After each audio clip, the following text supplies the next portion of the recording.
Assalamualaikum warahmatullahi wabarakatuh. Waalaikumsalam warahmatullahi wabarakatuh. Selamat pagi, salam sejahtera bagi kita semua. Alhamdulillah berkat rahmat Allah Subhanahu wa taala, hari ini kita dapat berkumpul dalam acara debat 67. Bersama saya Ida Dianasa sebagai moderator yang akan memandu jalannya debat pada hari ini. Mosi yang akan diperdebatkan hari ini adalah mengenai poligami, yang dimana poligami itu masih menjadi polemik yang berat di negara kita Indonesia, baik dari kalangan masyarakat maupun kalangan suami istri, sehingga poligami belum bisa menemukan titik terangnya apakah itu baik atau belum. Nah, duduk di sebelah kanan kita merupakan tim afirmasi yang mengatakan Azahra Putri Dinita sebagai dai dan Hairul Hukmi sebagai sain. Sedangkan di tim oposisi sudah ada Syaiful Anwar sebagai dai, Bang Kisal Sabila Mutiah sebagai sain, dan Mukia Hamidah sebagai sain. Untuk babak pertama, narasumber utama dari masing-masing kelompok akan mengemukakan alasan pro dan kontra terhadap topik yang diberikan. Untuk babak kedua, pembicara dari masing-masing tim akan menyampaikan pendapat dan argumen mengenai mosi yang sudah dibacakan, dimulai dari tim afirmatif, dilanjutkan dengan tim selanjutnya untuk dapat memberikan argumennya. Kemudian, pembicara terakhir dari masing-masing kelompok akan menyimpulkan pendapat mengenai argumen yang sudah dijabarkan. Pada babak ketiga merupakan sesi tanya jawab. Sekarang, bicara pertama dari tim afirmasi dipersilakan untuk menjelaskan argumen mengenai mosi debat yang sudah diberikan. Padanya disilakan. Baik, dalam berpoligami, Islam membolehkan poligami selama suami mampu berlaku adil. Oke, terima kasih. Demikian pendapat dari tim afirmasi. Selanjutnya pembicara pertama dari tim oposisi dipersilakan untuk memberikan pendapat dan argumen mengenai mosi debat yang sudah diberikan. Baik, meskipun syarat poligami adalah keadilan, namun resepsi tidak bisa adil sepenuhnya, terutama soal perasaan. Karena itu, menjalankan poligami tanpa melanggar prinsip keadilan itu sangat sulit. Tetapi hal ini tidak berarti Islam memberikan panduan untuk mendekati keadilan yang menjadi pedoman suami dalam menjalankan poligami dengan bijaksana. Tapi, walaupun Islam memberikan petunjuk untuk bersikap adil, banyaknya para suami kesulitan untuk melakukannya. Mereka sering tidak mampu membagi waktu, perhatian, dan nafkah dengan baik, sehingga istri pertama lebih sering banyaknya dirugikan oleh para suami. Baik, masuk di babak kedua. Giliran berikutnya adalah dari pembicara tim afirmasi untuk memberikan argumen. Padanya disilakan. Baik, dalam tujuan berpoligami poligami ini bertujuan untuk membantu perempuan, terutama janda atau wanita yang tidak memiliki pasangan, sekaligus sebagai cara menyebarkan kebaikan dan dakwah Islam, seperti dalam hadis disebutkan oleh Anas bin Malik radhiyallahu anhu menceritakan bahwa Rasulullah Shallallahu Alaihi Wasallam membebaskan Safiyah binti Huyai dan menikahinya. Ini dilakukan setelah perang Khaybar untuk menghormati dan mengangkat derajatnya. Terima kasih. Selanjutnya pembicara tim oposisi dipersilakan. Tetapi meskipun poligami bertujuan untuk membantu perempuan yang dibutuhkan, sayangnya tujuan itu sering banget disalahgunakan. Banyaknya pria yang menikah lagi bukan karena kebutuhan, tetapi karena alasan pribadi yang tidak sesuai dengan ajaran agama Islam. Seperti hadis Abu Hurairah radhiyallahu anhu yang berbicara, barang siapa yang memiliki dua istri, lalu dia lebih cenderung kepada salah satunya, maka dia akan datang pada hari kiamat dengan bau yang miring. Nah, hadis itu menegaskan bahwasannya konsekuensi ketidakadilan dalam poligami yang sering terjadi dalam kehidupan nyata. Poligami tak berlaku, terutama melindungi perempuan yang menghadapi kesulitan hidup atau mendukung dakwah Islam dalam lingkungan sosial yang dibutuhkan. Pada dasar ayat An-Nisa ayat 3 seperti yang sudah dibahas tadi, kebanyakan ulama ayat di atas menunjukkan peran kubur ketika banyak perjuangan muslim yang mengubur menjadi syahada sebagai konsekuensinya banyak anak yatim dan janda yang tinggal mati sama ayah dan suaminya. Hal ini mereka terutama dalam hal pendidikan dan masa depan mereka. Memang di masa lalu poligami sering dianggap sebagai solusi sosial untuk perempuan yang tidak memiliki perlindungan finansial atau sosial. Tetapi kini perempuan lebih mandiri secara ekonomi dan memiliki akses luas ke pendidikan dan pekerjaan. Menurut World Bank tahun 2021, tingkat partisipasi perempuan dalam angka kerja global terus meningkat. Di Indonesia, Badan Pusat Statistik 2023 mencatat bahwa tingkat partisipasi kerja perempuan mencapai sekitar 53%. Dengan kondisi ini, perempuan tidak lagi sepenuhnya bergantung pada suami untuk kebutuhan ekonomi mereka. Baik, waktu sudah berakhir, semua argumen telah diberikan. Sekarang, tolong berikan kesimpulan tiap tim mengenai argumen dari pendapat yang sudah dikemukakan. Untuk pembicara dari tim afirmasi, dipersilakan. Dari kesimpulan afirmasi, dalam Quran An-Nisa ayat 3, poligami diperbolehkan dengan syarat suami mampu berlaku adil terhadap istrinya. Dalam surah An-Nisa ayat 29 mengingat bahwa keadilan sempurna sulit dicapai meskipun tetap dianjurkan mendekati poligami dianjurkan dengan niat baik seperti perempuan yang membutuhkan dan mencontohkan kepada dan contohnya yaitu Rasulullah SAW yang menikahi Safiyah binti Huyai untuk mengangkat derajatnya. Baik, terima kasih. Selanjutnya kesimpulan dari tim oposisi, pembicara dipersilakan diberikan kesimpulan. Baik, kesimpulan dari pihak oposisi, Islam memang mengajarkan pentingnya bersikap adil, terutama dalam hubungan rumah tangga.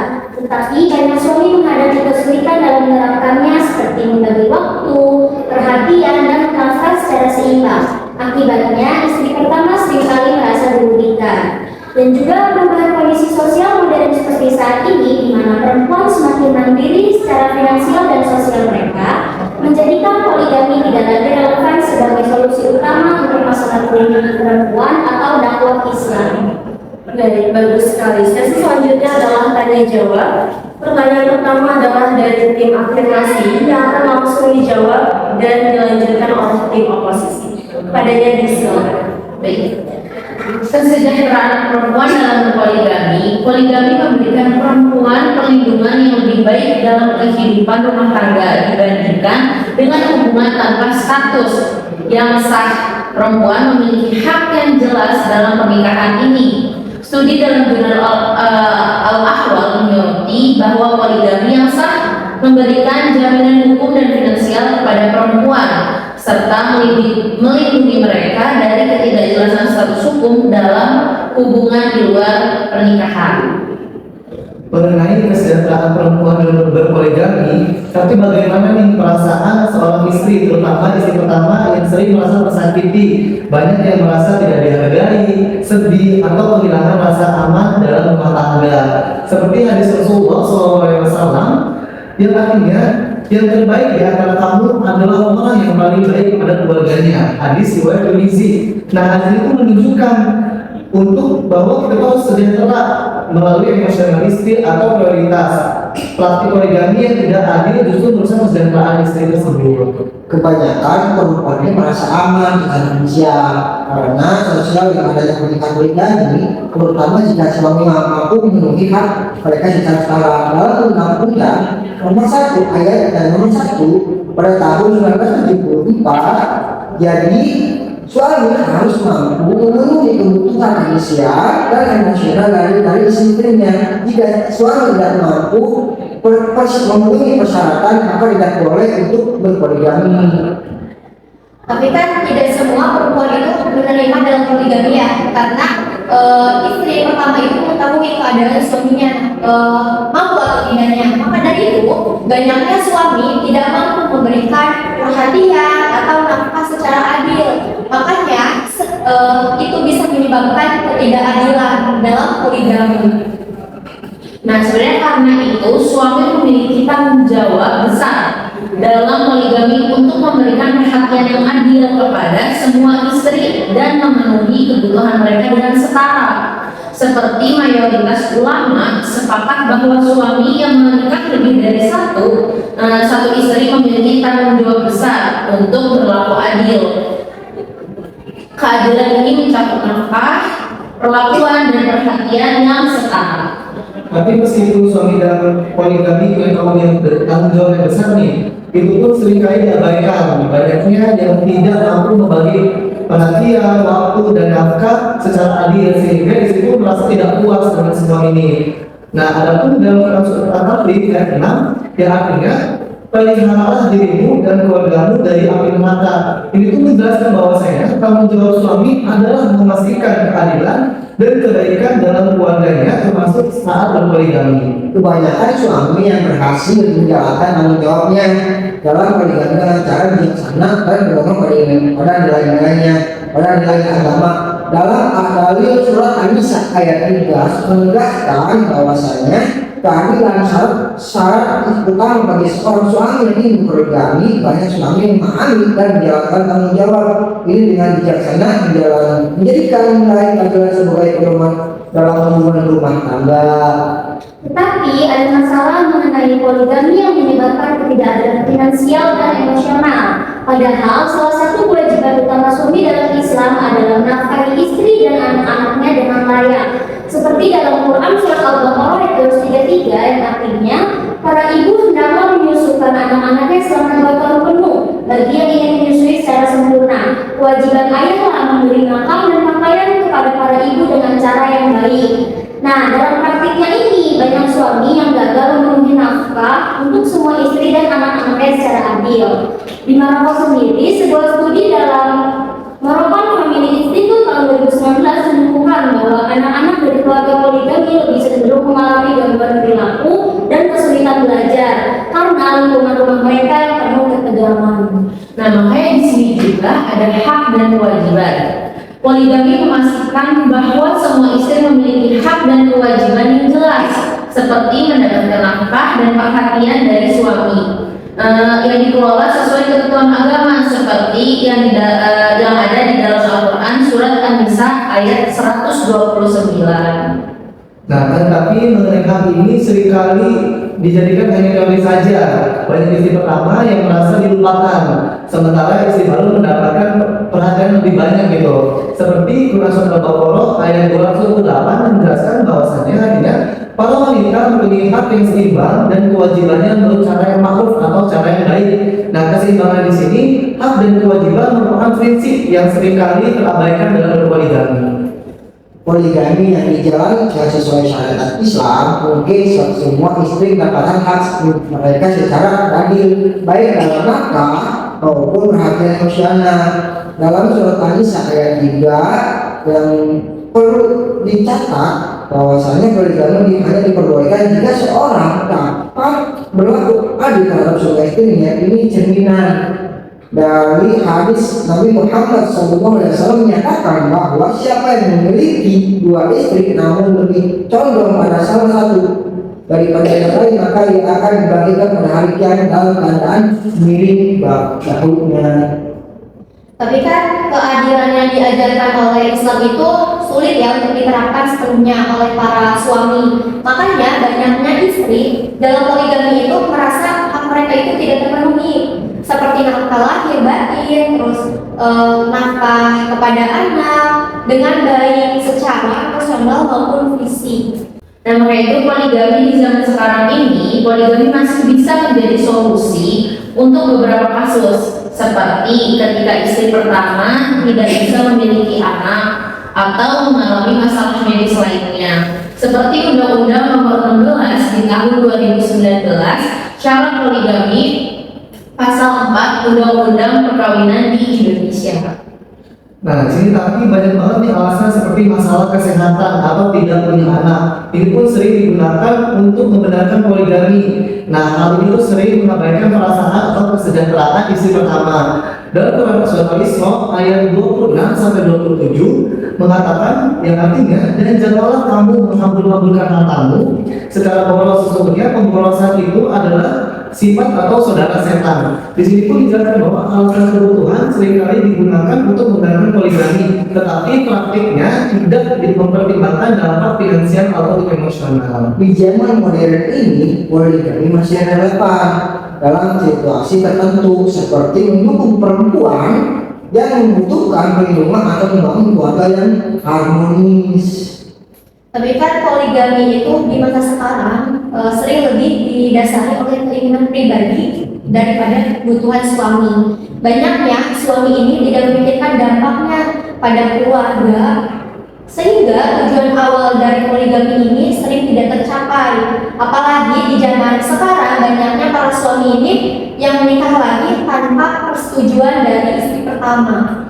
Nah, mengenai persetujuan istri pertama ini, dalam pandangan Islam dan menurut fikih Islam pun suami tidak diwajibkan untuk meminta izin kepada istri pertama, meminta izin untuk menikah lagi.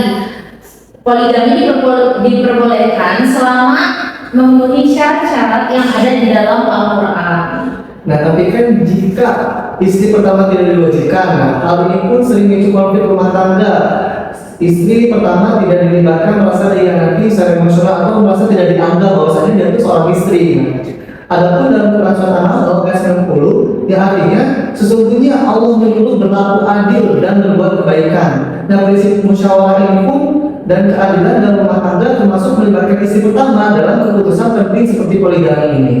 Di Islam, suami tidak diwajibkan untuk meminta izin kepada istri yang pertama. Poligami diperbolehkan selama memenuhi syarat-syarat yang ada di dalam Al-Quran, sebagaimana yang disinggung oleh Syekh Wahbah Az-Zuhaili dalam fikih Islamnya, yang artinya syarat mensyaratkan dua hal yang penting bagi seorang suami bila ingin berpoligami. Pertama, bila bisa berlaku adil kepada istri-istrinya. Dengan demikian, persetujuan istri bukanlah sebagai syarat sahnya dalam melaksanakan nikah dengan istri yang kedua. Hanya saja perizinan tersebut perlu dipertimbangkan sebagai bentuk musyawarah bermakna seorang suami. Tetapi di Indonesia sendiri dalam Undang-Undang Perkawinan Nomor 1 Tahun 1974 Pasal 5 Ayat 1 menyatakan bahwa suami yang ingin berpoligami harus mendapatkan persetujuan dari istri pertama dan memiliki alasan yang kuat. Nah, tapi dalam praktiknya sendiri banyak suami di Indonesia yang tetap melakukan poligami secara sepihak, misalnya dengan menikah siri tanpa pemberitahuan kepada istri pertama. Baik, nah sesi tanya jawab telah selesai.